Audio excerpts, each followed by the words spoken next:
This is the DuroMax XP13000EH Dual Fuel Portable Generator, a blue and gray open-frame steel unit with big never-flat wheels, foldable handles, and a dense control panel that looks like a power hub. It's wide and tall, about 30 by 29 by 26 inches, and it sits heavy at around 234 pounds.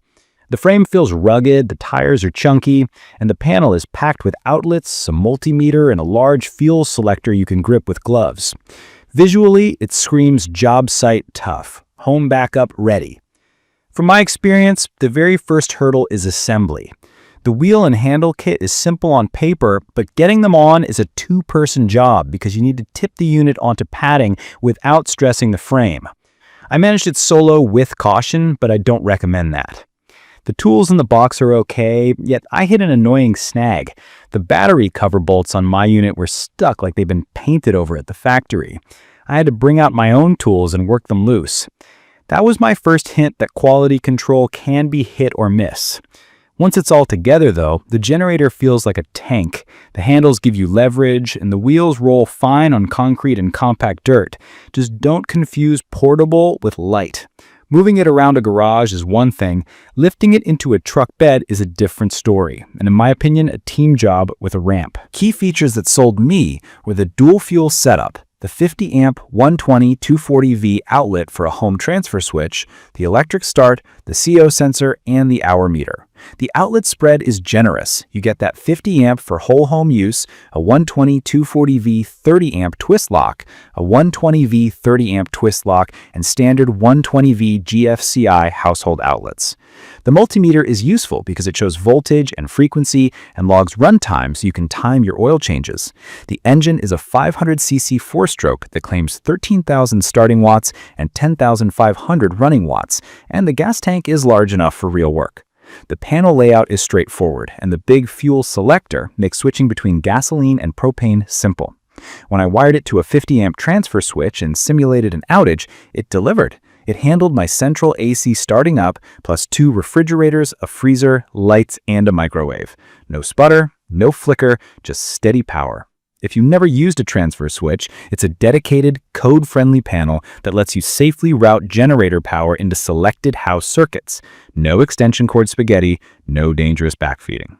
For a typical home sitting around a couple thousand watts of average draw, the XP13000EH has plenty of headroom for surges like well pumps or an AC compressor kicking on. On fuel, here's how I use it. I prefer propane for storage because it doesn't go bad, and the engine starts fast on propane with the push of a button. For extended outages, I keep gasoline on hand with stabilizer. Expect real thirst either way. On gasoline, plan roughly 8 hours at about half load from a full tank, give or take. On propane, a standard 20-pound barbecue cylinder can drain in around 3 to 3.5 hours under similar load. That's an important reality check. If you live in a place with long outages, you're going to want a bigger propane tank or a healthy gasoline reserve. I've also seen propane frost on the cylinder when I'm pulling hard. A simple water bath around the tank helped maintain fuel flow by warming the tank a bit. Electric start is great until winter hits. In my opinion, this is the weak spot. The starter on my unit struggled in cold weather, and the stock battery felt cheap. I now keep a trickle charger on it and upgraded the battery so it will actually hold a charge. There's a pull start as a fallback and it works, but pulling on a 500cc engine isn't fun if you're bundled up and it's freezing. If you live where temperatures drop, plan for battery maintenance like it's part of the job. Let's talk noise and power quality. The noise rating is around the mid-70s dBA, which is quiet for something this big, but it's not quiet by any normal standard. Outdoors and away from windows, it's manageable. Your neighbors will hear it. As for power quality, the THD, total harmonic distortion, can sit under 12%. For beginners, THD is a measure of how clean the electricity is. Sensitive electronics like gaming PCs, smart TVs, or studio gear prefer a clean sine wave with low THD. This generator is a workhorse for motors, heaters, fridges, and pumps, not delicate electronics. I keep my computers and high-end TV off it unless I run them through a good line interactive UPS or power conditioner. It's perfect for whole home essentials, but not perfect for a media editing rig or a server rack without extra protection. Reliability is the question everyone asks. From my experience, the first 40 hours were smooth. Oil changes are simple, though the dipstick location behind a frame brace is awkward. Over time, I noticed it sipping more oil than expected during long runs, about a pint every day or so, under steady use. So I check oil at every refuel out of habit. What keeps me cautious are the owner reports I've read about early failures on some units. Cracked pistons, catastrophic engine issues, or systems that just stop under 100 hours. I've even heard of shops with several of these waiting for repair at the same time. I can't prove those numbers. I can only say I've seen enough accounts that I take maintenance seriously.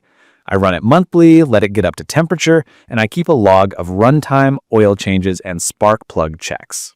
In my opinion, this generator can deliver, but it demands attention. A quick word on safety, because it matters. The CO sensor can shut the unit down if it detects carbon monoxide building up, which is a life-saving feature. Always run it outdoors, far from doors, windows, and vents. If you're new to generators, never plug it into a wall outlet. Use a transfer switch or properly rated cords and inlet hardware installed by a pro. It's not just about rules, it's about keeping everyone safe while you keep the lights on.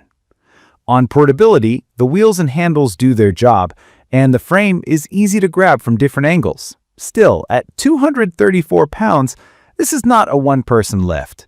If your plan involves moving it to a job site or loading it often, get a ramp and a buddy, or consider a smaller unit for mobility and keep this one as a stationary backup.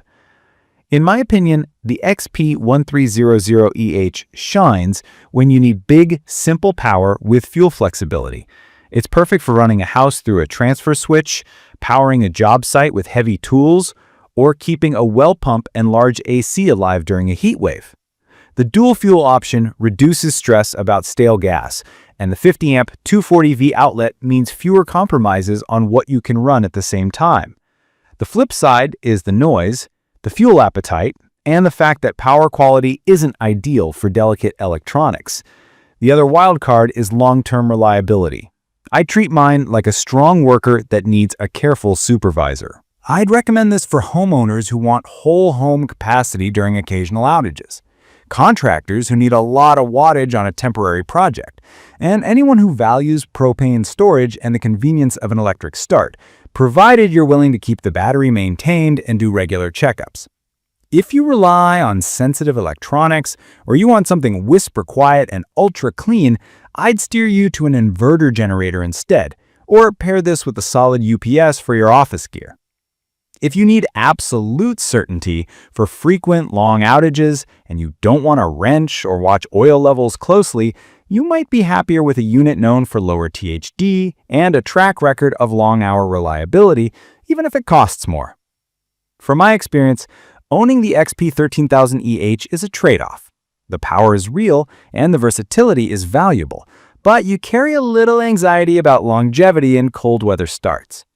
Keep fresh oil on hand, keep the battery healthy, and test it monthly.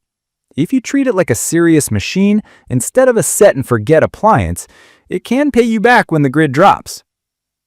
In conclusion, the DuroMax XP13000EH is a brute force solution that can run an entire home with the flip of a switch, and it earns that promise when it's running. It asks for regular attention, a sensible fuel plan, and some realism about noise and power quality. If that fits your needs and your habits, it's a solid choice at its price point. If you want silent, pristine power with zero fuss, look elsewhere or supplement with a UPS for your sensitive gear. If you found this video useful, please subscribe to the channel and drop your questions or experiences in the comments so we can learn from each other. Thank you for watching.